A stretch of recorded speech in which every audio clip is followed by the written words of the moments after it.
Pessoal, boa tarde. Boa tarde, boa tarde, boa tarde aos poucos que aí estão. Essa camiseta é genial. Opa, melhor ainda, né? Muito obrigado. Bem-vindos. Vamos chegar quem quiser. A gente vai bater um papo aqui por alguns minutos. Para quem não me conhece ainda, eu sou o Luciano Pires, entre outras coisas, do podcast Café Brasil. Hoje eu estou à frente de, na verdade, 3 podcasts, né? E quando perguntam para mim o que eu faço, eu costumo dizer que eu sou um personal trainer de fitness intelectual. Quem acompanha podcast na plateia, por favor, levante a mão só para eu saber quantos sabem. Essa é a turma que já sabe como é que funciona. Podcasts têm potencial de mudar a vida das pessoas. E eu escolhi trabalhar com podcasts para fazer exatamente isso. Ajudar as pessoas a manter o cérebro em forma, né? Vocês estão me ouvindo bem? Estão ouvindo bem? Vocês podem ter a barriga pode ser grandinha, mas o cérebro tem que ser tanquinho. E eu faço isso distribuindo aquilo que eu chamei de iscas intelectuais. Quem tiver contato com o meu trabalho, com os livros que eu escrevo, com o podcast, com os vídeos, com as palestras que eu faço, sempre vai encontrar iscas intelectuais. Eu vou abrir o apetite intelectual das pessoas. E eu fui convidado para vir aqui hoje falar com vocês de um tema que aparentemente não tem nada a ver com Campus Party, não tem nada a ver com essas coisas de computador, de robô, mas que no fundo tem tudo a ver. E eu arrisco até a dizer o seguinte, olha, das palestras que vão acontecer aqui ao longo desses dias, a única que se acabar a luz, se acabar a bateria, se não tiver energia mais, continua valendo, é a minha. Porque o assunto que eu vou falar aqui não depende de tecnologia, não depende de computador, depende disso que está aqui dentro, né? E eu vou começar, vamos ver se está tudo certinho aqui. Deixa eu ver o que mais que eu tenho aqui, está aí o podcast.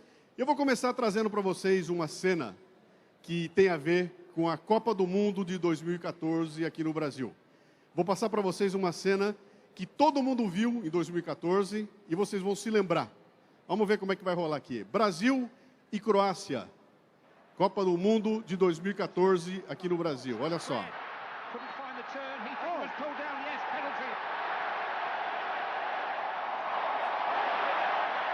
Referee felt that Lovren impeded him.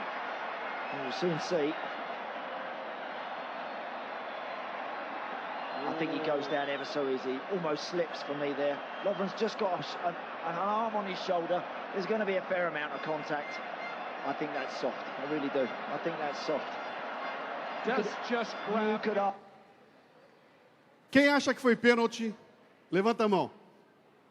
1, 2, e é sempre assim, cara. Toda vez que eu mostro essa cena aqui e pergunto quem acha que foi pênalti, só 2 levanta a mão. 1 ou 2 levanta a mão. Por que isso acontece? Porque não foi pênalti, cara. Não foi pênalti. Mas o lance mais interessante aconteceu depois dessa jogada, quando o mundo inteiro viu essa cena aqui, ó. Passou a jogada e o que nós vimos foi essa cena aqui, onde o Fred levanta as mãos para o céu e diz assim: muito obrigado, Senhor, por me ajudar a enganar o juiz. Muito obrigado, Senhor, por me dar o talento para fingir que foi pênalti, e o juiz deu o pênalti, e nós vamos ganhar o jogo, e eu estou feliz da vida. Muito obrigado por esse talento. Eu vou falar disso com vocês hoje, e vou falar sobre um tema muito importante, que é esse que está aqui, ó. A gente deve agonizar com os prejuízos resultantes de fazer o que é certo, honrar a palavra dada, agir com compaixão, ou a gente deve ser bem-sucedido ignorando esses valores? Vem cá, vale gol de mão? Sim ou não? Vale ou não vale?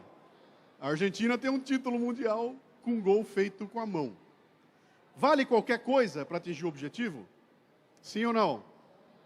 Eu quero discutir isso com vocês.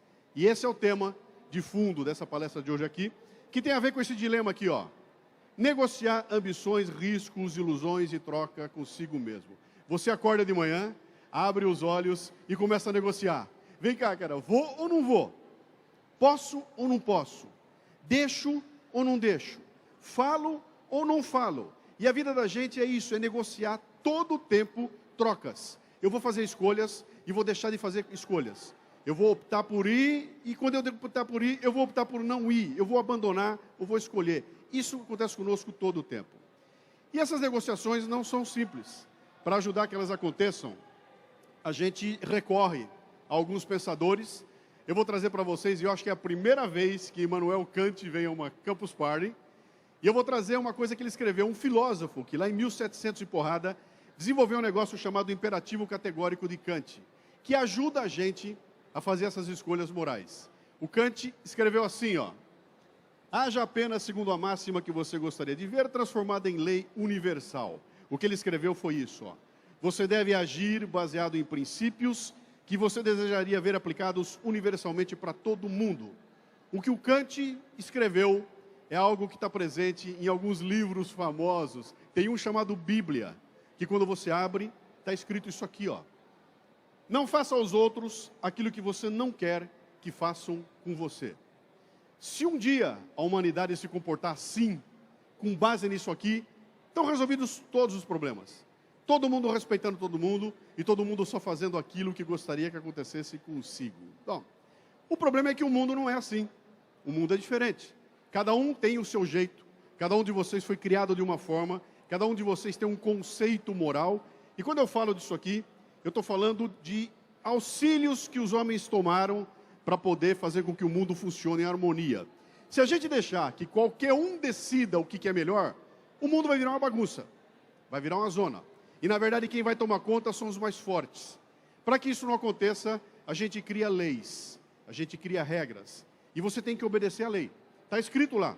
Você não pode vir no evento como esse aqui nu. Se você entrar nu ali e começar a caminhar aqui, provavelmente você vai ser preso. Porque tem uma lei que diz que você não pode fazer isso. E essa lei serve para ajudar a gente. Quando eu estou em dúvida sobre se o que eu vou fazer é certo ou errado, eu vou olhar a lei. Eu vou olhar a regra. E é assim que a coisa funciona ao longo de muito tempo. Muito bem. Só que leis são elásticas. Leis a gente pode manipular. Leis podem ser trabalhadas, né? O que eu quero falar com vocês aqui é sobre essa coisa estranhíssima chamada responsabilidade moral que todos vocês têm. Cada ser humano, quando nasce com essa responsabilidade moral dentro dele, que é vaga e é indefinida. Cada um tem uma. Tem coisas que acontecem que alguns de vocês acham normal e outros olham e falam, cara, isso é um absurdo. Eu jamais aceito isso que eu estou vendo e a pessoa que está do meu lado aceita e acha a coisa mais normal do mundo. Por quê? Ela foi educada com conceitos morais que são diferentes do meu. Eu não estou nem dizendo se ela está certa e eu estou errado. Eu estou dizendo que há uma diferença. E é por isso que tem tanto conflito, tem tanta gente quebrando o pau hoje em dia. Para tentar ajudar essa história aqui, eu vou mostrar para vocês como é que eu acabei desenvolvendo um jeito da gente entender exatamente o que é essa coisa de moral e ética.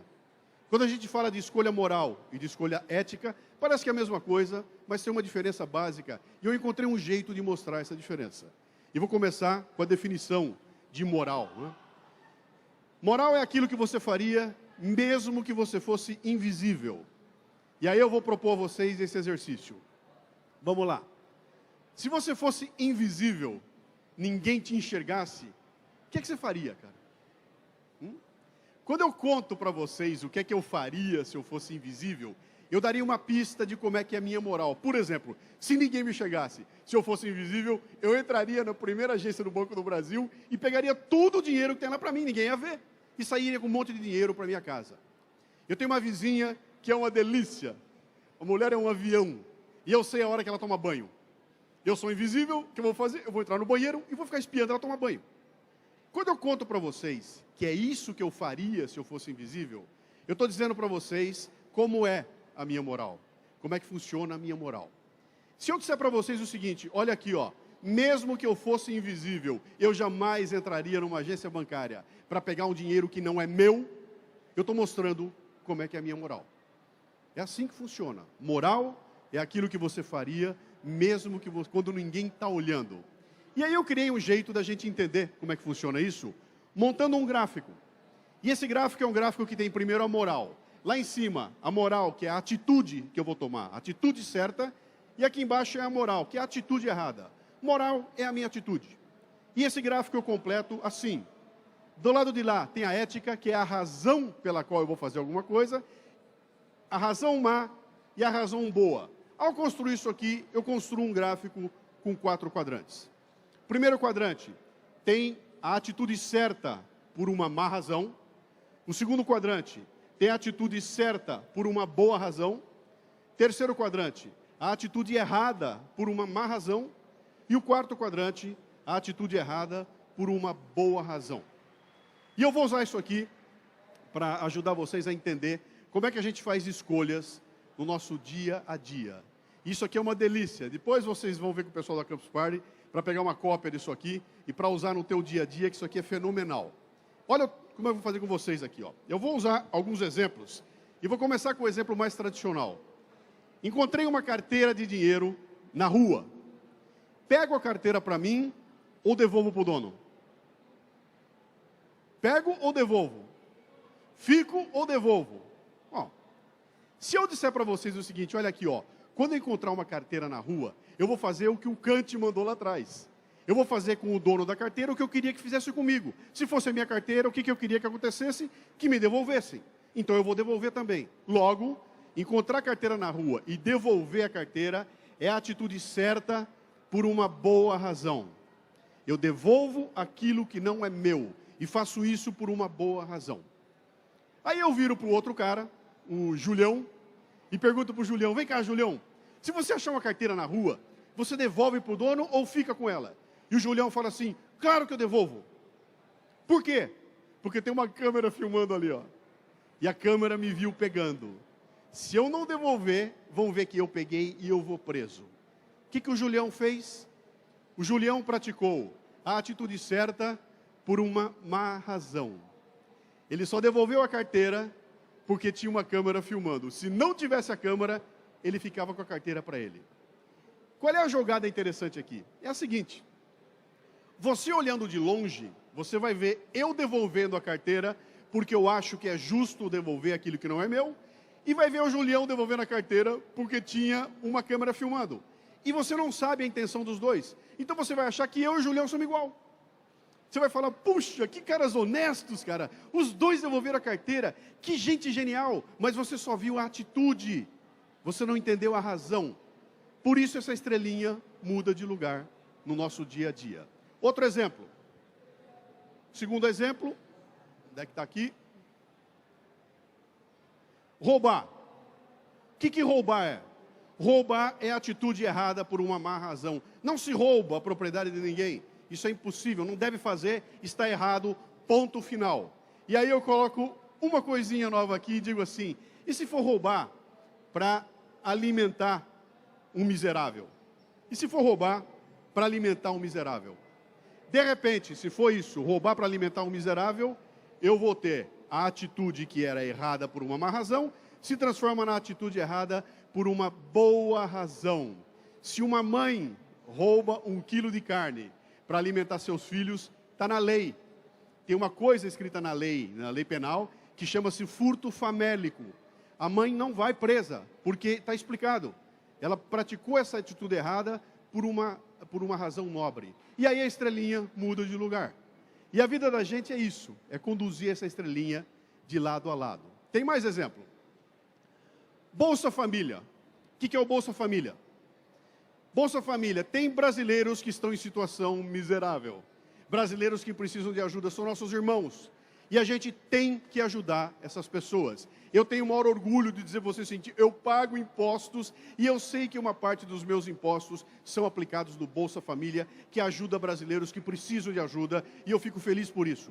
Portanto, o Bolsa Família é uma atitude certa por uma boa razão. Atitude certa pela boa razão. E eu fico feliz com isso. Até o dia que eu encontro na internet um vídeo de Hélio Bicudo, um jurista brasileiro que acabou de morrer, e o Hélio Bicudo conta uma história assim. Eu me lembro que, na ocasião em que começaram a falar na Bolsa Família e tal, eu perguntei ao José Dirceu, como é que vocês entendem essa questão da Bolsa Família? Porque o Lula sempre falou que as pessoas precisavam ter 3 refeições, o café da manhã, o almoço, o jantar e tal. E nessa linha, ele me disse, olha, você já pensou o que representa isso em matéria eleitoral? Nós vamos beneficiar 12 milhões de famílias, por exemplo.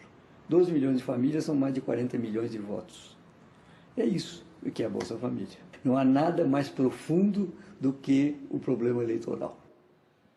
Se isso é verdade, se é isso que acontece, então a Bolsa Família, que é uma atitude certa por uma boa razão, se transforma na atitude certa por uma má razão. E a estrelinha vai mudar de lado aqui, ó. Por quê? Porque quem cria um Bolsa Família para ganhar voto não está interessado em acabar com a miséria. Quer mais é que a miséria continue, porque quanto mais miserável eu tiver, mais voto eu tenho. E a gente olha e só vê a atitude. Não tem como criticar a atitude do Bolsa Família. Ela é a atitude certa. Agora, qual é a razão? Se é para ajudar, eu estou com você. Agora, se é para ter voto, eu vou discutir esse assunto. E a estrelinha muda de lado outra vez. Mais uma dica aqui. Eu vou falar sobre política. O que é exercer política? Política é a atitude certa pela boa razão. Fazer política é fundamental, é necessário. A política é a cola que mantém a sociedade em conjunto, tem que ser praticada e tem que ser feita por todos nós. Política é fundamental. E aí eu coloco lá em cima um dado interessante. E se for política feita no Brasil, onde é que fica a estrelinha? Sei lá, cara. Se política é esse treco que eu estou vendo em Brasília, é um horror, bicho. Tá cheio de bandido. Os caras só entram para roubar a gente. Então é ruim. E a estrelinha que estava na atitude certa pela boa razão, vai para um lugar que eu não sei onde é. Essa planilha me ajuda a tomar decisões no dia a dia. Mais que isso, me ajuda a olhar as coisas que estão acontecendo e entender um negócio interessante. Moral, a atitude, é objetivo. Eu vejo acontecer, eu vejo a pessoa fazendo, eu ouço a pessoa dizer. Ética é subjetivo, eu não sei a razão dela. Portanto, eu tenho que tomar um tremendo cuidado. Eu estou vendo alguma coisa que talvez não seja aquilo que eu estou pensando. Talvez não seja tão bom, talvez seja ruim. E esse exercício é diário, inclusive com as minhas atitudes. E cada vez que eu vou tomar uma atitude, eu preciso pensar, por que é que eu estou fazendo isso? Eu sei o que eu estou fazendo, mas por que eu estou fazendo isso? Por que eu estou ajudando a pessoa? É porque eu estou realmente com vontade de ajudar ou é porque eu quero aparecer? Quando você encontra o lugar, você põe a estrelinha, você entende para onde está indo as suas decisões. Muito bem. Moral e ética são duas invenções humanas que dependem muito do espaço geográfico e temporal que você ocupa. Moral e ética depende de onde você está e quando você está. Tem coisas que acontecem aqui em Porto Velho que são absolutamente normais e que em São Paulo não são.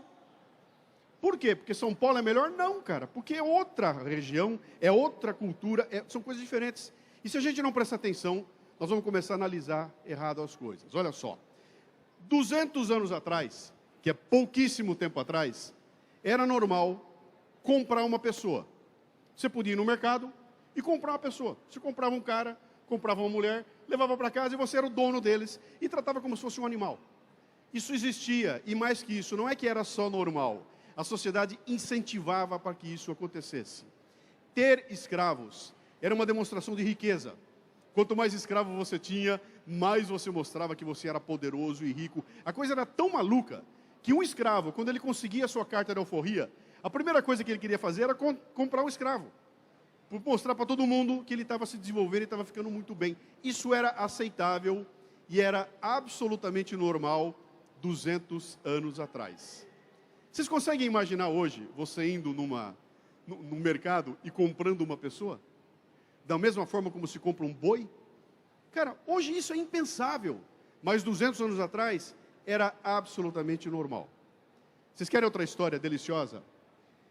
Deputado Barreto Pinto, um deputado muito combativo no Rio de Janeiro, em 1949. O pessoal da revista O Cruzeiro vai fazer uma entrevista com esse deputado. Entrevista, o deputado, quando termina a entrevista, vira para ele e fala: deputado, a gente queria bater uma foto sua para publicar na revista, mas a gente queria o senhor com a roupa de deputado. Aí ele, pô, cara, eu estou aqui em casa numa boa. Ele falou: não se preocupe não, a gente só vai usar, põe o casaco que a gente vai bater a foto da cintura para cima. E os caras vão e fazem a foto do deputado, e quando a revista sai, a foto publicada é essa aqui. Isso que ele está usando é uma cueca em 1949. O resultado dessa foto publicada é isso aqui. Sai no jornal assim, ó. Cassado um mandato de Barreto Pinto, Decidiu-se hoje, finalmente, o caso Barreto Pinto, página negra nos anais da nossa história parlamentar, exemplo único de degradação política em toda a nossa vida de nação soberana. Porque o cara apareceu de cueca na revista. Vocês conseguem imaginar, hoje em dia, um deputado perdendo o mandato porque apareceu de cueca? Mas nem com dólar dentro eles perdem, cara, né? Mais que isso, olha só, olha o senador passeando de cueca, todo mundo dando risada e aparece na televisão. Ninguém perderia mandato hoje porque apareceu de cueca. Isso não, mas em 1949, isso era um escândalo nacional. Não podia, e agora pode. Não podia, e agora pode. As coisas vão mudando com o tempo. Olha só, o que antigamente era branco, era diferente do que era preto, e a gente conseguia ver a diferença, mas agora mudou, cara. Não é mais assim. Aquilo que era errado, agora não é mais. E o que podia, agora não pode mais. Essas coisas estão se cruzando e cria-se uma área cinza, onde tem um mundo relativo ali dentro. E eu sou obrigado a conviver nessa área cinza, sem ter mais aquela orientação que eu tinha muito clara antes. Bom, isso aqui é homem, isso aqui é mulher, fim. Hoje tem um monte de coisa no meio. E é normal ter. E a gente está vivendo nesse mundo em constante mudança. Mais que isso, nós somos obrigados a fazer escolha dentro da área cinza, baseado no que tem aqui na cabeça. E cada dia que passa, fica um pouco mais complicado isso. Olha só. Contextos históricos mudam, algumas vezes existem progressos morais que colocam problemas de formas diferentes. Quando eu tinha 10 anos de idade, o meu sonho era ganhar uma espingardinha de pressão, uma espingardinha de chumbo. Para fazer o quê? Para fazer o quê? Para caçar passarinho. Vocês conseguem imaginar? Imagina o que acontece hoje, se eu chegar para o meu sobrinho de 10 anos de idade e disser para ele que eu vou dar para ele uma espingardinha de chumbo, para ele caçar passarinho. Quem é que vocês acham que vai tomar o tiro? Sou eu. Ninguém mais admite isso, cara. Como assim matar animais? E quando eu tinha 10 anos de idade, era a coisa mais normal do mundo, cara. Hoje não é mais. Então, eu não posso mais analisar o mundo de hoje com a cabeça que eu tinha lá atrás. Mais que isso, eu não posso analisar o passado com a cabeça que eu tenho hoje. Eu não posso olhar para trás e dizer que estava tudo errado, porque essa era aquela realidade. Agora é outra. Talvez se eu fosse jogado lá, eu agisse como aquele povo agia, porque aquela era a ética dominante. Aquela era a moral dominante da sociedade que existia. Vamos adiante aqui, ó. Você está vivendo a tua vida e tem uma estrada. Você está correndo, está andando. Está andando pela estrada da sua vida, tranquilamente, quando de repente, na sua frente, aparece uma bifurcação. Você chega nessa bifurcação aqui e não tem uma placa dizendo é para lá ou é para cá. Você tem que escolher um lado. E não tem ninguém para te dizer que lado. O que é isso aqui? Quando essa bifurcação aparece na tua frente, é um dilema ético. Eu vou ter que fazer uma escolha sem saber qual é o lado certo. E existem basicamente 4 dilemas éticos com os quais a gente lida todo o tempo.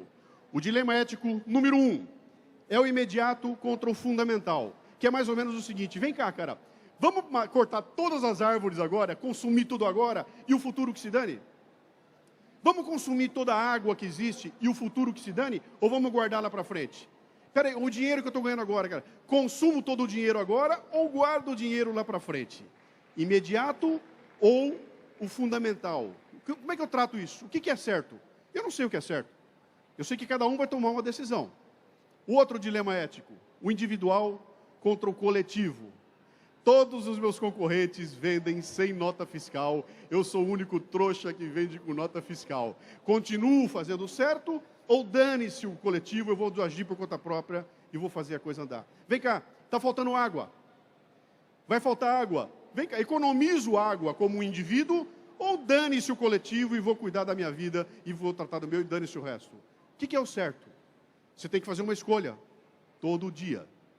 O outro lance, a verdade contra a lealdade. E para explicar isso aqui, eu vou fazer uma pergunta para as mulheres da plateia. Isso aqui é só para mulher. Só mulheres. Você tem um casal de amigos. Mulheres, né? Esse casal é amigo de vocês há um bom tempo. Jovens, 2 filhos pequenos, aquela coisa toda. E um belo dia você está no lugar errado e na hora errada. E você vê esse teu amigo do casal saindo de um motel com uma outra mulher. Você conta para sua amiga ou fica quieta? Quem conta, levanta a mão. Deixa eu ver. Levanta a mão quem conta. Levanta mesmo. Homens, olha essas moças aí, toma cuidado com elas, tá? E vê quem são. Muito bem. Eu vou melhorar agora a história, tá? Esse casal amigo de vocês tem 2 filhos pequenos, de 3 anos de idade, um casal de gêmeos. Os 2 filhos amam o pai de paixão. Você conhece essa sua amiga, sabe que sua amiga é uma onça, e que a hora que você contar para sua amiga que viu o cara saindo do motel com outra mulher, essa sua amiga vai chutar ele para fora de casa, esse cara vai ter que sair de casa, e aquelas 2 crianças que amam o pai não vão poder mais conviver com o pai por sua culpa, sua bruxa. Vocês contariam para sua amiga de novo? Continuaria contando? Sim ou não? Vem cá. Quem está certo? Quem levantou a mão dizendo que contaria, ou quem não levantou a mão dizendo que não contaria? Quem está certo? Não sei, cara. Tenho a menor ideia. Vai ter que tomar decisão. E é assim que a vida funciona. Todo o tempo é assim. Eu não faço essa brincadeira com o homem, porque o homem não conta de jeito nenhum, né? Então eu deixo de ganhar, né? O quarto ponto importante é esse aqui, ó. Justiça contra compaixão. Eu tenho na minha empresa 30 funcionários, e um desses funcionários é um garoto de 18 anos de idade, que chega lá de bermuda, chinelo de dedo, chega atrasado, é um esculacho, dorme na hora do trabalho, faz tudo mal feito, não cumpre as coisas. O moleque é o demônio. Eu vou mandar esse moleque embora, ele não serve no meu negócio. Só que é o seguinte, cara, ele é filho do meu melhor amigo, do cara que me salvou quando eu estava quebrado. Eu ia entrar em falência, esse meu amigo veio, me salvou, e eu tenho uma dívida eterna de gratidão com esse cara, que é pai desse menino. Eu mando o menino embora ou não? Eu ajo com justiça com relação a todos os outros funcionários da empresa, ou eu vou agir com compaixão com relação ao meu amigo que me salvou? Pensa que é fácil? Não é não, cara. E a gente passa a vida inteira lidando com essas coisas aqui, sem saber qual é, e eu tenho que tomar decisão, eu vou fazer uma escolha. E eu não sei se essa escolha é certa e errada. A minha vida é fazer escolhas. Muito bem. Quando somos forçados a confrontar questões difíceis, a gente prefere ignorar. Se a questão é muito complicada, eu prefiro deixar para lá e esperar que alguém resolva. E a cada dia ficam mais difíceis. Olha só, o Tesla anunciou o caminhão elétrico. Já está em teste nos Estados Unidos, já está usando. E o que é isso aqui? Cara, é uma máquina maravilhosa. Ela vai consumir muito menos combustível, vai aumentar a segurança barbaramente, vai ficar muito mais, tudo muito melhor, vai ser uma coisa maravilhosa. O que a gente faz com os milhões de caminhoneiros que vão perder o emprego? Põe caminhão elétrico ou não põe caminhão elétrico? O que vai acontecer com esse impacto social? Eu não sei, cara. E vai ter um legislador que vai ter que assinar um papel dizendo faça. E a hora que ele disser faça, ele vai assumir o que vai acontecer com quem perdeu o emprego. Não é fácil tomar decisões. E para mostrar como não é fácil, eu vou fazer um exercício com vocês, que é o seguinte. Eu vou contar uma situação para vocês, que é a seguinte. Preparem-se que vocês vão fazer uma viagem comigo aqui agora. Imagine que vocês estão dirigindo o carro. Vocês estão passando o carro, estão dirigindo o carro, e vocês chegam num lugar, uma rua, onde tem uma descida muito íngreme, uma descida gigantesca, 2 quilômetros de descida. Lá no final da descida, tem uma pracinha, com um parque infantil, com crianças brincando. E você está descendo com o seu carro, e está indo na direção daquela pracinha, chega lá, você tem que desviar, e quando você começa a descer, você sente que o freio do carro falhou. Você não consegue frear o carro. Você puxa o freio de mão, e o freio falhou. E você não consegue reduzir a velocidade e o carro vai aumentando a velocidade. E chegando perto das crianças. Você imediatamente faz o quê? Joga o carro para a lateral, a direção não funciona. Ela está travada. E a única coisa que você consegue fazer é acelerar o carro. O resto você não desvia e nem freia, e o carro vai aumentando a velocidade e chegando perto, e vai acontecer aquele escândalo, aquela coisa horrorosa, e você não sabe mais o que fazer, não tem um jeito, você não tem o que fazer, você está desesperado, vai ser um horror. Você vai passar em cima das crianças e vai ser uma tragédia. E a hora que você está descendo, você olha e vê que vem vindo na rua lateral uma pessoa. Um gordo. Muito gordo. O cara é tão gordo que você vê ele vindo com a moto dele e você faz um cálculo. Fala, vem cá, bicho. Se eu acelerar meu carro, eu vou conseguir bater no gordo. Se eu deixar como está, o gordo vai passar, eu passo depois e atropelo as crianças. Se eu acelerar, eu bato no gordo. E o gordo é tão gordo, cara, que a hora que eu bater nele, ele vai para um lado, eu vou para o outro, e eu salvo as crianças. Quem acelera para bater no gordo, levanta a mão. Quem não acelera para bater no gordo, levanta a mão. É sempre assim, tá? A maioria diz que acelera e pega o gordo. Uma minoria diz que não faço nada. E um monte de gente fica de braços cruzados. Por quê? Porque é difícil tomar decisão. Quem foi que disse que você pode matar o gordo, cara? Mas se eu não acelerar, eu mato as crianças, cara. É tão difícil que eu fico de braço cruzado. Eu não sei escolher. Eu vou melhorar essa história. Mesmo lugar, mesma situação, o carro na descida, acelerando, não tem freio, não tem direção, o carro vai indo desesperadamente, vai passar em cima das crianças, só que não é você que está dirigindo, é outra pessoa. Você está lá embaixo na esquina e você vê o carro descendo e repara que alguma coisa errada está acontecendo. Você está parado na esquina, então você olha as crianças brincando e vê o carro descendo. Cara, o carro está descendo, ele não está parando, cara. Alguma coisa está acontecendo. Ele vai atropelar as crianças, não adianta gritar, não vou conseguir tirar. Meu Deus, o que eu faço? Vai ser uma tragédia. Quando você olha na esquina, tem um gordo parado. E o cara é tão gordo que você fala assim, vem cá, bicho, se eu empurrar o gordo, ele cai na frente do carro, o carro bate no gordo, o gordo vai para um lado, o carro vai para o outro, e eu salvo as crianças. Quem empurra o gordo, levanta a mão. Deixa eu ver. Quem não empurra o gordo, levante a mão. Muito bem. Vocês viram que coisa interessante? E, de novo, algumas pessoas empurram o gordo, algumas pessoas não empurram o gordo e várias pessoas continuam de braços cruzados. Mas, um monte de gente que, quando eu estava dirigindo o carro, atropelava o gordo, agora não empurra o gordo. Mas qual é a diferença, cara? Não, mas você vai matar o gordo igual. Uma você escolheu atropelar o gordo e na outra você empurrou o gordo. Por que você atropela e não empurra? Ah, não é porque a outra foi o carro que matou ele. Foi o carro nada, cara. Você acelerou para pegar o gordo. Qual é o propósito desse exercício aqui, cara? Olha como é difícil tomar decisão. E essa decisão é muito complicada. Eu não sei qual é o certo. E eu não sei o que fazer. E é tão enrolado que eu prefiro cruzar os braços e deixar a coisa rolar. Vou melhorar o exercício. Mesmo lugar, mesma situação. O carro descendo, é alguém dirigindo, e o carro vem acelerando, e você na esquina, desesperado, vai acontecer uma tragédia, você não sabe o que fazer, e você olha na esquina, tem um gordo parado, é o Faustão. Quem empurra, levanta a mão, deixa eu ver. Está vendo como muda o contexto? Isso é uma brincadeira que eu faço, para deixar claro para vocês como é difícil tomar decisões morais. Quem foi que disse que você tem o direito de escolher se quem deve morrer é o gordo ou são as crianças? Não sei, cara. Por isso, quando a situação é muito complicada, eu prefiro cruzar os braços e deixar que alguém resolva lá na frente. Vamos adiante aqui, ó. De repente, não tem mais uma encruzilhada, agora apareceu uma pedra. Apareceu um obstáculo. Não é mais uma encruzilhada que tem um lado para eu ir, agora é um obstáculo. Eu agora cheguei diante de um problema ético.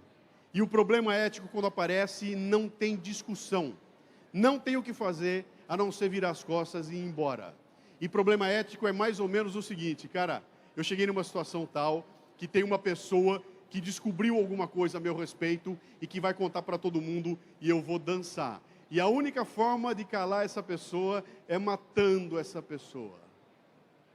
Isso é um problema ético, cara. Eu jamais mataria uma pessoa. Não vou nem discutir esse assunto. Não passa pela minha cabeça matar alguém. Cara, mas você vai dançar, bicho, eu não posso fazer nada. Matar é que eu não vou. Eu me recuso a discutir um problema ético, não quero nem entrar no assunto. O que acontece num país do Fred, onde vale gol de mão, onde vale dar um jeitinho? As pessoas, quando trombam com um problema ético, o que elas fazem? Elas criam uma saidinha, dá uma voltinha, contornam o problema. Dá um jeitinho, e contornar o problema significa o seguinte: eu admito discutir o problema ético. E de repente chega um amigo meu e falou o seguinte: você não precisa matar, eu conheço um cara que mata. E mata baratinho, mais que isso, ele vai fazer com que pareça um acidente de trânsito e ninguém vai ver, cara. E você consegue fazer, e de repente eu me vejo discutindo alguma coisa que é inadmissível. E nessa discussão, talvez alguém me convença. E no fim das contas, eu acabo pegando um atalho ético. E aí é isso que vocês estão vendo no Brasil. Pessoas pegando atalhos éticos. Eu propus, então, trocar a bandeira brasileira e tirar ordem e progresso para botar num lugar, tudo bem se me convém. Tudo bem se me convém. Vem cá, bicho, isso que você está fazendo é um absurdo, cara, você vai roubar as pessoas. Tudo bem, cara, me convém. Vem cá, cara, você está se juntando com um bandido. Esse cara que você está se associando é um bandido, cara. Tudo bem, me convém. Vem cá, cara, essa decisão que você vai tomar vai atrapalhar a vida daquelas pessoas. Vai sacanear todo mundo lá. Bicho, ninguém vai ver. Tudo bem, me convém. Tudo bem, desde que me convenha. Vocês já viram isso acontecer? Estão vendo isso acontecer? Estão entendendo o que está acontecendo com o Brasil? Por isso eu pedi para mudar a bandeira. O Brasil virou o país do tudo bem, se me convém. E até a Constituição está sofrendo. Nós estamos vendo os caras mudar a Constituição, cara. O cara pega uma regra da Constituição, vira de ponta cabeça e bota para funcionar aquilo. E você fala, bicho, isso não vale. E os juízes dizem assim, tudo bem, nos convém. Tudo bem, se me convém. Olha só. Esse meio cinza aqui chama-se zona da indiferença. Ali no meio, as coisas não são fáceis de ser escolhidas. Não está claro o que é certo e errado. E quando eu estou na zona da indiferença, eu costumo cruzar meus braços e deixar a coisa rolar. E quando eu faço isso, começam a acontecer coisas muito esquisitas. Por exemplo, Cascavel, no Paraná. 2014, o pai leva os filhos para visitar o zoológico. Duas crianças, uma de 3 anos e uma de 11 anos. O moleque de 11 anos é um demônio. Ele sai de casa com uns ossinhos de frango no bolso e chega lá, ele pula a cerca e vai lá no leão. E começa a cutucar o leão e dá o ossinho pro leão. E fica cutucando. E o leão não tá... Você vira a cara do leão? O leão tá com o saco na lua. O leão nem se mexe. E o moleque fica lá e não acontece nada com o leão. Aí o moleque fala, porra, o leão não quer nada, eu vou pegar o tigre. E o moleque faz a mesma coisa e vai no tigre. E começa a cutucar e mexer com o tigre. E vai mexendo com o tigre até que uma hora, não vai aparecer a cena, o tigre pega o braço do menino e praticamente arranca o braço esquerdo dele fora. Tira o braço. O moleque perde o braço dele. Se vocês repararem, cada vez que eu mostro, esse menino não tem o braço hoje, cada vez que eu mostro essa cena aqui para as pessoas, a primeira coisa que vem na cabeça de todo mundo é a seguinte, e o pai? Cadê o pai desse moleque que não tirou ele dali? Mas não é esse o ponto. O que eu quero que vocês reparem é o seguinte, vocês repararam que tem 2 vídeos aqui, filmados de 2 ângulos? Tinha gente filmando, e quem estava filmando eram adultos, e ninguém se mexeu para tirar o garoto de lá. Ficaram filmando até o tigre pegar o garoto. E como é que nenhum desses adultos que estava filmando foi lá e tirou o garoto de lá? Por quê? Zona da indiferença. O filho não é meu, cara.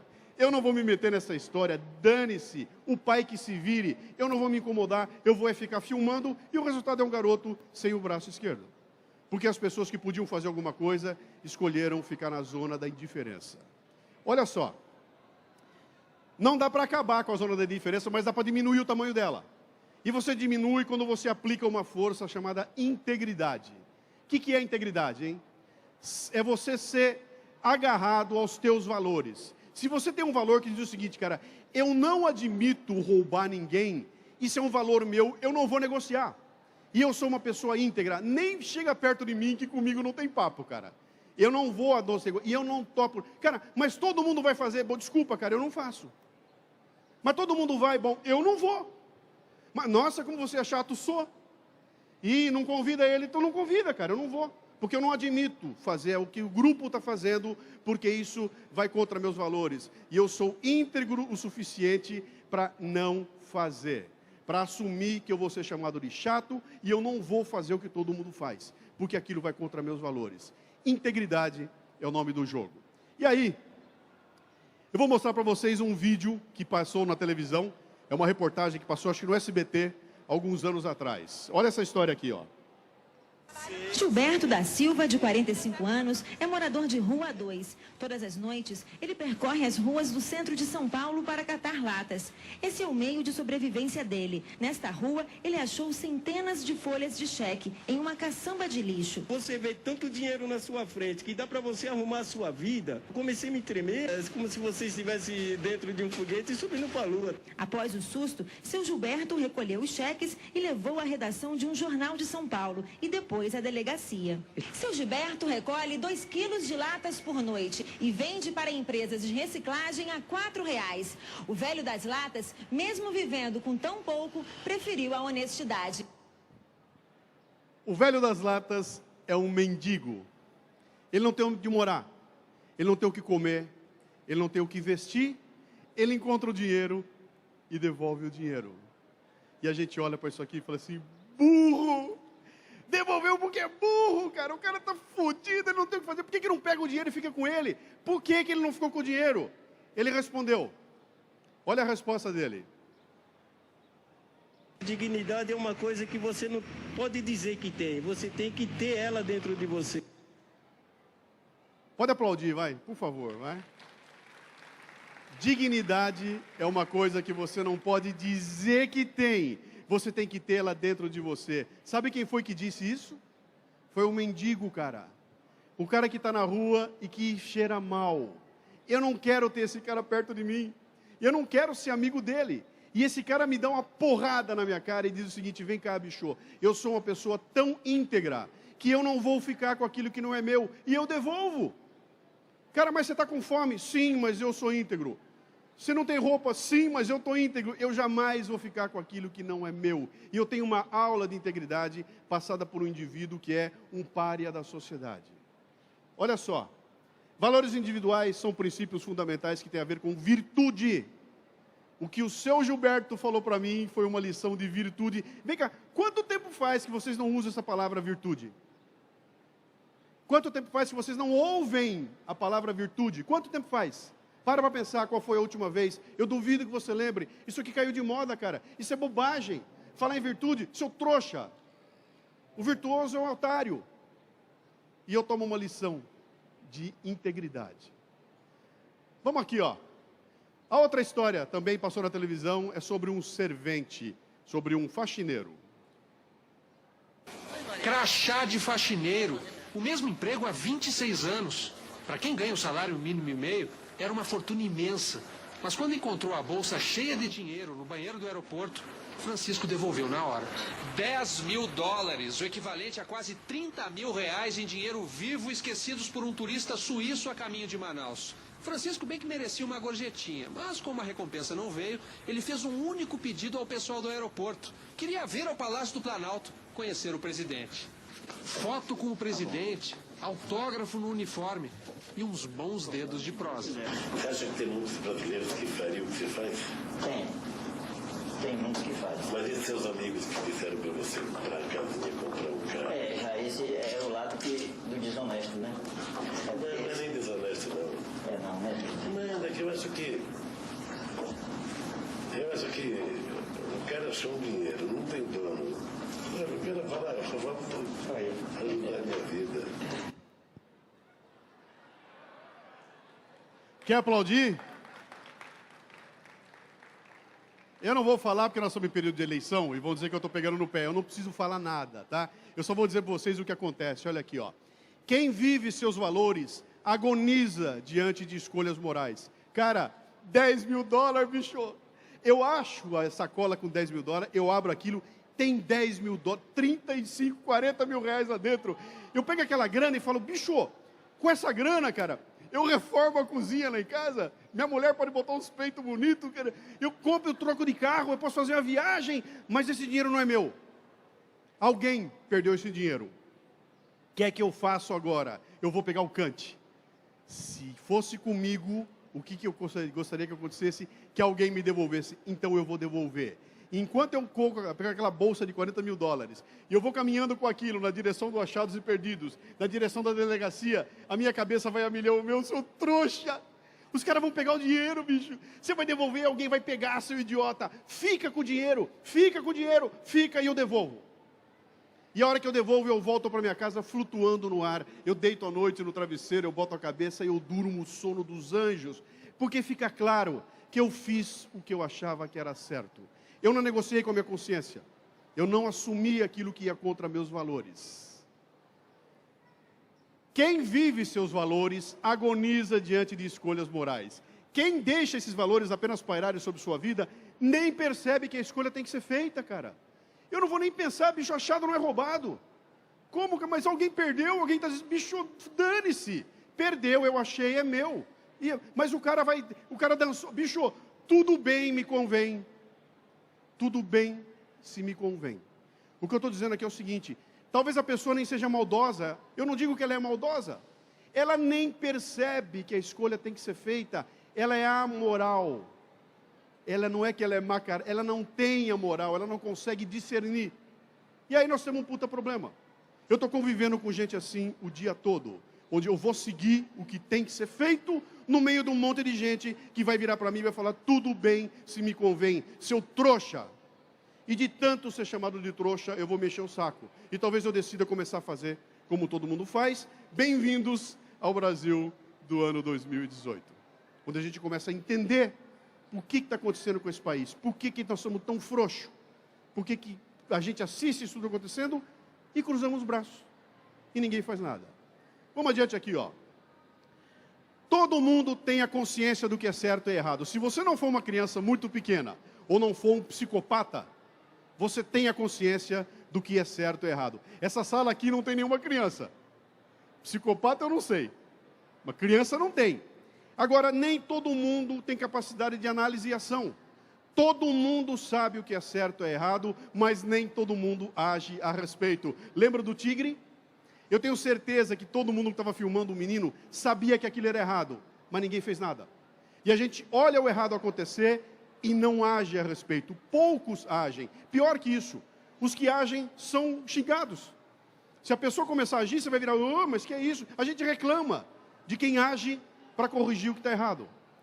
A única coisa que conecta consciência de certo e errado com a capacidade de análise e ação é uma coisa chamada caráter, que sumiu, está em falta, desapareceu.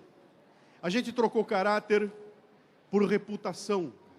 Eu estou muito mais preocupado com o que as pessoas pensam de mim do que com aquilo que eu sou, cara. E o dia que eu morrer, eu vou prestar conta para aquilo que eu sou e não para aquilo que as pessoas pensam de mim. Está todo mundo preocupado com caráter. Entra nas mídias sociais, vocês vão ver o que acontece. É só reputação. Eu quero reputação. Eu quero ser seguido, eu quero likes, é reputação. Caráter, quem eu sou profundamente, não interessa para ninguém. Não interessa para ninguém. E pior que isso, tem um monte de influenciadores digitais que ganham milhões de seguidores, não é pelo caráter, é pela reputação. E a hora que você precisa do caráter, ele não existe. Ele não tem. E é isso que funciona para decidir o que é certo e o que é errado e agir a respeito. Olha só, eu peguei uma pesquisa que saiu há um tempo atrás falou com 2.500 brasileiros, perguntando quais são os 10 valores mais representativos de quem o brasileiro é. Perguntaram para 2.500 brasileiros e deu essa relação aqui. O brasileiro os valores que ele tem, amizade, família, honestidade, respeito, humildade, alegria, saúde, justiça, esperança e paciência. É lindo. Isso é o brasileiro dizendo, nós brasileiros somos assim. E a segunda pergunta era a seguinte, quais são os valores que mais aparecem no Brasil de hoje? Agora a pergunta não era o que você é, era a pergunta o que o Brasil é. E deu isso aqui. Corrupção, pobreza, violência, crime, desemprego, analfabetismo, poluição, etc. e tal. Vem cá, cara. Como é que um país que tem 200 milhões de pessoas, que dizem que tem amizade, família, honestidade, respeito e humildade, produz um país onde a gente diz que só tem corrupção, pobreza e violência? Como é que pode? Se todo mundo aqui é honesto, quando se junta, vira bandido, como é que pode? Tem alguma coisa errada acontecendo. E isso eu vou voltar para um grego lá, 5.000 anos atrás. Aristóteles. Não se pode conceber um muntus sem o um. Você não pode olhar para o Brasil sem olhar para você. Você não pode responder um questionário dizendo o seguinte, vem cá, você é racista? Não. E o Brasil é racista? Sim. E se eu perguntar para todos vocês, a resposta vai ser igual. Ninguém vai dizer que é racista e vai dizer que o Brasil é racista. Então, se ninguém é, quem é? Quem que é? Ah, são os outros. Eu nunca sou o problema. O problema é o outro. Eu sou honesto. O outro não é. Eu quero fazer bem feito. Os outros não deixam. O Brasil pode funcionar, mas os outros não querem. Com esse povinho que está aí não vai dar certo. E a gente vive nesse momento, cara. Como assim, cara? Dá para discutir Brasil sem discutir cada indivíduo? Dá para pensar num país honesto sem discutir a honestidade de cada um de nós? Impossível, cara. E eu tenho que fazer o meu papel. Aliás, eu tenho que fazer mais do que o meu papel. Além de eu fazer o meu papel, eu tenho que encher o saco do meu vizinho. Eu tenho que encher o saco do meu filho. Eu tenho que encher o saco da minha mulher, do meu amigo. Eu tenho que encher o saco de vocês, cara. Eu vou fazer a minha parte e vou encher seu saco, para que você se mexa e faça a sua também. A última coisa que eu vou fazer é cruzar braços. Quando eu cruzo os braços, dá isso que nós estamos vendo aqui. Muito bem. Para chegar no final, eu fui pegar um trabalho interessante, que é um estudo sobre tendências do futuro, um projeto chamado Millennium. Eles falam sobre o futuro de várias formas, e tem um pedacinho dele que fala de ética no futuro. E aquilo é uma delícia, cara. Eu peguei aquilo lá e eles começaram a discutir, lá em 2025, mais para frente, 2050, o que vai estar se discutindo em termos de ética. E tem uma parte importante ali, que começa a falar sobre esse mundo da tecnologia maravilhoso que nós estamos envolvidos, e o impacto disso na privacidade, na liberdade de expressão, na propriedade intelectual, nos crimes cibernéticos, nos problemas sociais, de coisas que a gente não faz ideia. Nós estamos hoje discutindo se a gente devolve a carteira ou não.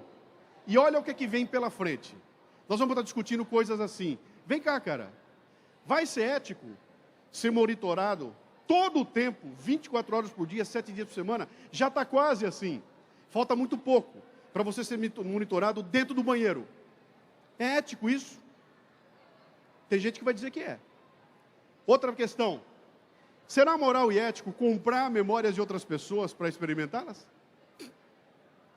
Meu, que absurdo. Absurdo? Vocês podem botar escrito aí, cara. Já já vai ter neguinho vendendo memória. Você quer comprar a memória da minha viagem para Paris? E você vai parecer que foi para Paris sem nunca ter ido. Eu vou comprar memórias. Já tem um vídeo na internet, do Google, que fala sobre a indústria 4.0, onde tem uma pesquisadora que, com a maior cara limpa, fala, não, nós estamos desenvolvendo um processo aqui, onde nós estamos estudando neurônios, e já tem maneiras de capturar o neurônio, onde as pessoas vão descobrir o que as outras pensam. E nós vamos ter que criar na empresa ilhas de privacidade, onde você pode entrar para pensar o que quiser e ninguém vai saber o que você está pensando. Vai ter um aplicativo no teu celular. Vocês são um casal? Não? Se fosse, no celular dela teria um aplicativo que ia dizer o que você está pensando. Imagina, a minha mulher sabendo o que eu estou pensando, cara. Tá quase, e vai ter. E aí, a tua capacidade, isso que você está pensando agora aí, todo mundo vai ver. Imagine imagine a implicação ética disso. Mais um ponto. Se a tecnologia desenvolver uma forma de consciência própria, que obrigações éticas teremos para o seu comportamento? Para, cara. Começa a pensar. Você tem uma máquina que passa a ter consciência. A máquina não só trabalha, ela pensa. E quando você tem uma máquina que pensa, como é que eu vou interagir com ela? Tem mais um ponto interessante. Aqui, ó. Vida artificial, life mimicking, software, robôs com consciência, deve ter direito? Um robô que pensa e que tem consciência, ele tem direitos? Eu vou ter que me preocupar em não magoar o meu iPad? O teu telefone celular, você vai ter que tratar ele muito bem, porque ele vai começar a pensar, cara. E ele vai reclamar. E aí você vai falar, vem cá, bicho, não deixa o cortador de grama na chuva, coitadinho. Olha só onde nós vamos chegar. Eu vou ter que tratar esses equipamentos porque eles têm consciência e eu vou ter que ter um pensamento ético. Já está se desenvolvendo uma justiça para tratar exclusivamente de direitos de robô. Como assim? Mais um ponto. Será ético fazer uma fusão de um ser humano com uma máquina? É ético fazer isso? Meu, já está acontecendo. Esse aqui, ó, é o Jacob Pistorius. Lembra do corredor sul-africano lá, né? Ele não tem as duas pernas, é um amputado e corria nas Paralimpíadas com esse tipo de equipamento aqui. Ele decide que vai correr nas Olimpíadas e se matricula nas Olimpíadas e ele é impedido de correr, porque os caras dizem o seguinte, você não pode correr na Olimpíada normal, porque com isso na perna você performa melhor do que os caras que têm as duas pernas. e ele só consegue correr porque ele entra na justiça e com base num mandato judicial ele compete nas Olimpíadas. Meu, esse cara não tem as duas pernas e até ontem ele era um aleijado. Ele era um cara que estava de cadeira de roda e agora ele é um super-homem, bicho. Ele está correndo melhor do que quem tem perna. Como é que eu trato isso? Você vai participar de um processo de seleção para ser vigilante noturno numa empresa. Tem 10 candidatos. Um dos candidatos perdeu o olho no acidente e colocou no lugar um olho biônico que possibilita ele enxergar de noite. Quem vai ganhar a vaga? É ético isso? Posso concorrer? Ou vou ter que ter cota para quem é inteiro? Olha onde nós estamos indo, cara. Isso vai começar a ser discutido. Mais um ponto. Teremos o direito de clonar a nós mesmos? Posso fazer outro eu?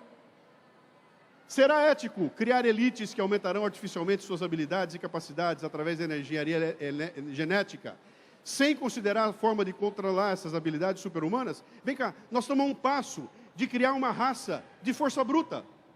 Seres quase humanos, com uma capacidade intelectual minúscula, com uma força bruta gigantesca. Esses vão ser os caras que vão fazer trabalho bruto. E que, de repente, nós vamos ter um outro tipo de bicho que foi desenvolvido geneticamente, não é um robô, mas a tecnologia possibilitou que ele... Vem cá, como é que eu lido com isso, cara? Que direito ele tem?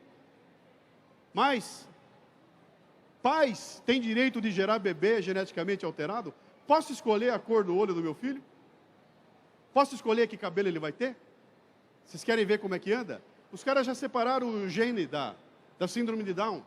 Já dá para entrar lá dentro e evitar a síndrome de Down. Cara, isso é muito bom. Mas vem cá, quem que pode fazer isso? Só quem tem dinheiro. E quem não tem? Como é que nós vamos lidar com esse conceito ético? E eu saí do computador e fui para a genética, cara. Olha o que está esperando a gente por aí. O que não vai mudar nessa história toda, hein? A gente está vendo essa festa de tecnologia, essa loucura toda acontecer. Só tem uma coisa que não vai mudar. É uma coisa que eu falei no começo da palestra aqui. Se agora, nesse momento, acabar a energia aqui dentro, acabar a bateria do aparelho de vocês não tiverem acesso a nada que exige energia, só vai sobrar uma coisa, que é aquilo que eu botei no começo. Agonizar com os prejuízos resultantes de fazer o que é certo e honrar a palavra dada, agir com compaixão ou ser bem-sucedido ignorando esses valores. Quando acabar toda a energia e você não tiver um computador, você vai continuar a ter que fazer escolhas morais. E vai fazer essas escolhas com base no que tem aqui dentro. Não é o teu computador que vai fazer, é a tua cabeça. São os valores que você escolheu, é o teu caráter e a integridade com que você vai se comportar. Muito bem. Vou convidar vocês, eu sou o Luciano Pires, do podcast Café Brasil, do Leadercast, do Cafezinho. Quem ouve podcast? Agora que está cheio de gente, eu quero ver. Quem ouve? Levanta a mão. Muito bem. Os que ouvem podcasts, acho que vão concordar comigo. Podcasts têm o poder de mudar a vida da gente. Tem ou não tem? Para quem não ouve podcast, é o seguinte. Podcast é um arquivo de áudio, normalmente é áudio, que você recebe no teu celular. De graça. E ele muda a vida da gente pelo seguinte, que você sai de manhã para ir trabalhar, e nos 30 minutos que leva para chegar no trabalho, em vez de ir ouvindo o Jojo Todinho, você vai ouvindo um podcast. E esse podcast vai te trazer informações sobre política, sobre culinária, sobre educação, sobre idioma, sobre o que você quiser e muda a vida da gente. Quem tem iPhone na plateia e não usa podcasts, bate uma foto dessa tela aqui, ó. Essa tela ensina como é que você faz para pegar podcasts do seu iPhone. Dentro do seu iPhone tem esse ícone aqui, que você viu a vida inteira e não tem a menor ideia para que serve, isso é podcast. Vai baixar gratuitamente dentro do teu iPhone. Agora, tem mais de 2.000 podcasts sendo produzidos no Brasil. Dá para você mudar a sua vida. Quem tem Android? Android, bate uma foto dessa tela aqui, ó. Essa aqui eu demoro um pouco mais, porque a turma do Android é mais lerda.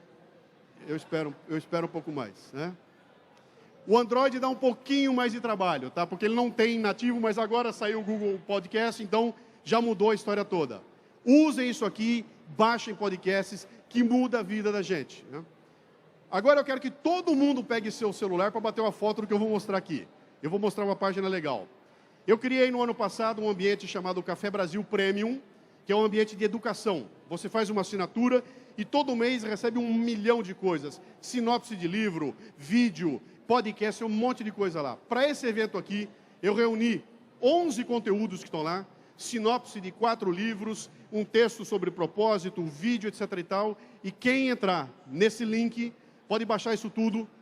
Baixa de graça, usa, abusa, consome. Se gostar, vai lá, fica amigo, passa a consumir, que vai ser uma festa. Né? Muito bem. Chegando no final, eu vou voltar com aquela brincadeira que eu fiz no começo. Cara, tudo bem se me convém. É uma brincadeira que eu usei aqui, mas que tem tudo a ver com a vida da gente. Cara, quando você encontrar uma situação de tudo bem que se convém, por favor, não aceite. Não aceite, não deixa passar. Faça alguma coisa a respeito. E eu, na verdade, eu quero mudar a bandeira do Brasil, sim, cara. Mas eu não quero mandar para tudo bem se me convém. Eu quero fazer uma mudança muito menor e botar na bandeira do Brasil isso aqui, ó. Acordem e progresso. Obrigado, pessoal. Era essa a ideia. Obrigado. Obrigado. Eu não sei como nós estamos de tempo. O pessoal perguntou para mim se eu queria abrir para perguntas. Tá bom? Tempo? Camila. Tem 5 minutos. Se alguém quiser fazer alguma pergunta, aproveita. Senão eu fecho aqui. Tem uma ali. Quer fazer aqui?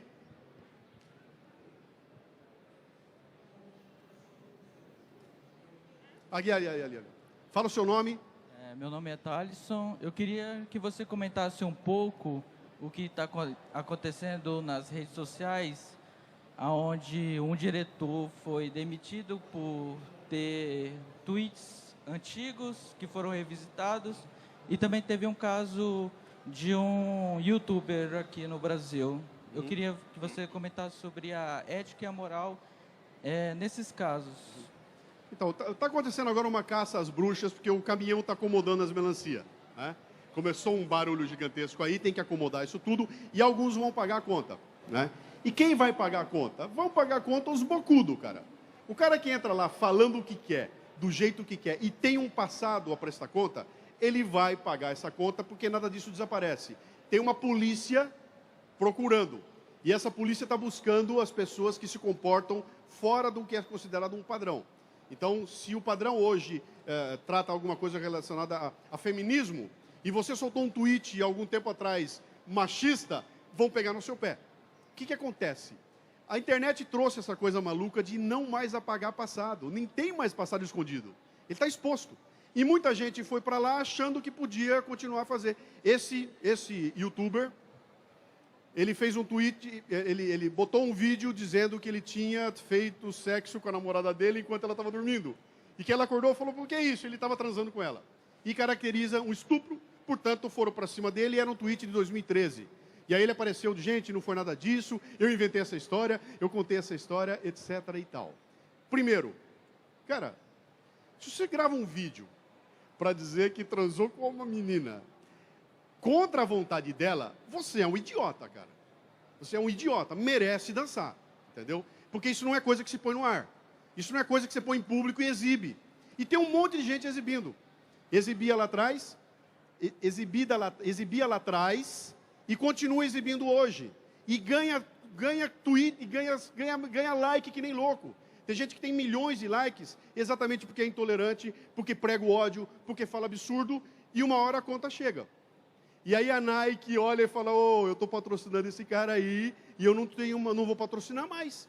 Vou tirar minha imagem, porque eu não posso colar minha imagem e alguém que tem um discurso de intolerância. Erro de quem é? Primeiro do cara que levou essa intolerância. Cara, isso não se faz. Desculpa, não se faz. Se faz, vai pagar a conta. Segundo, o cara de marketing, que foi lá e apostou a imagem da empresa dele naquele cara porque ele tem muito seguidor. Então, bicho, mas pera um pouquinho, bicho. Quem são esses seguidores? O que esse cara fala? É muito absurdo, não põe sua marca lá. Agora, botou a marca, o cara faz um escândalo, arrebenta tudo, eu tiro o meu patrocínio e venho com chororô. Nossa empresa segue padrões imorais, ela não admite que se fale baixaria, portanto eu vou tirar meu patrocínio. Por que botou, cara? Por que botou? Então, a mídia social exibiu isso tudo. Se você não tem compromisso com o teu futuro, continua falando dos absurdos, cara. Fala absurdo. Uma hora alguém vai te pegar. Basta você pisar no calo de alguém e vão te pegar. Como está no começo ainda, está dando essa bagunça toda. Já vai limpar e as pessoas vão passar a ter medo. Então, esse youtuber nunca mais vai falar esse absurdo. Mas ele pagou a conta, né? E os outros que estão em volta viram e vão pagar a conta. Alguns vão continuar barbarizando, mas a gente vai devagarinho acertando as coisas. A gente evolui devagarinho. Nós estamos aqui bêbados com essa liberdade, cara. Tá todo mundo babando. A internet é um negócio fabuloso, cara. Me deu palanque. Eu posso falar para o mundo, cara. Vocês viram o que está acontecendo? Tem youtubers que têm mais audiência que programa de televisão. Cara, fazendo o quê? Nada, com uma câmerazinha na frente dele. Então, lidar com isso exige uma responsabilidade brutal, cara. Se você tem 100 caras se seguindo, você tem responsabilidade sobre esses 100 que você está fazendo na cabeça. Se você não tem responsabilidade nenhuma, cara, vai pagar a conta. Então, eu acho que, bicho, você quer saber? É muito bem feito, cara. É muito bem feito. Não vai fazer mais. E vai policiar para que outros não façam. É assim que a gente aprende a viver em sociedade, cara, né? Mais alguém? Aqui? Ali? Fala seu nome, por favor. Bom dia, boa tarde, professor. Meu nome é o Sérgio Sival. Eu quero primeiro parabenizá-lo pela sua explicação. Ela é pedagógica para a gente, tá certo? Eu queria que o senhor comentasse sobre a nova fronteira, que é o petróleo. Nesses próximos 80, 100 anos, o petróleo vai acabar. Na Europa, a partir de 2025, na França, os carros não podem ser movidos a combustível, e sim energia elétrica. E nós temos uma grande dificuldade aqui na Amazônia para vender todo e qualquer produto. Agora, quando se fala, põe o selo da Amazônia, ele fica mais fácil. Só que o mundo está retirando os recursos da Amazônia e não está se preocupando com duas coisas para todo e qualquer projeto. Uma nação se desenvolve se ela tiver, primeiro, água e a segunda, energia elétrica. Queria que o senhor comentasse sobre esse aspecto. Então, cara, deixa eu ver se eu entendi o que você colocou aí. Nós temos que tomar uma decisão como nação de o que a gente vai querer ser. O que nós queremos ser? O que o Brasil quer ser? O Brasil quer ser o fornecedor de minério de ferro do mundo? É válido. Pode ser. Pode ser falando. Nossa vocação é que a gente vai vender minério de ferro para o mundo inteiro, até o dia que acabar o ferro. Pode ser uma opção. Ou a opção pode ser outra.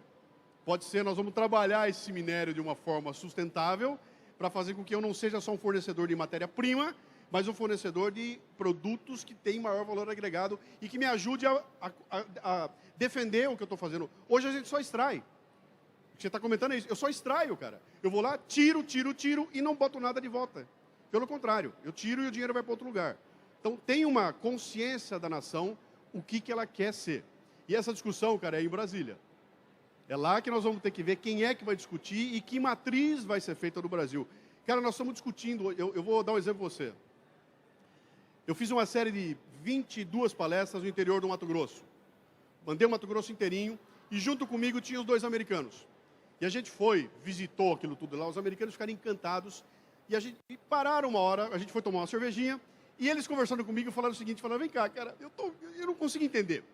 Vocês não têm estrada, vocês não têm hidrovia, vocês não têm ferrovia, vocês não têm silo para guardar o coisa, e vocês enchem o saco da gente e ficam no pé da gente. Vocês quase ganham da gente. O dia que vocês tiverem isso tudo, nós estamos fodidos.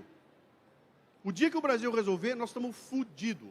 Porque sem ter nada, a gente bate os caras lá, com a nossa capacidade. Então, o que está por trás dessa história? Vem cá, tem uma discussão de nação que vai ter que trabalhar essa questão toda, de essa infraestrutura e mais, a regra para usar isso tudo. Isso não está sendo discutido, cara. Ou está sendo discutido para defender pequenos grupos, né? Eu tenho um grupo que defende o dele, o outro defende o dele, o outro defende o dele. Quando você junta isso tudo, dá um nó.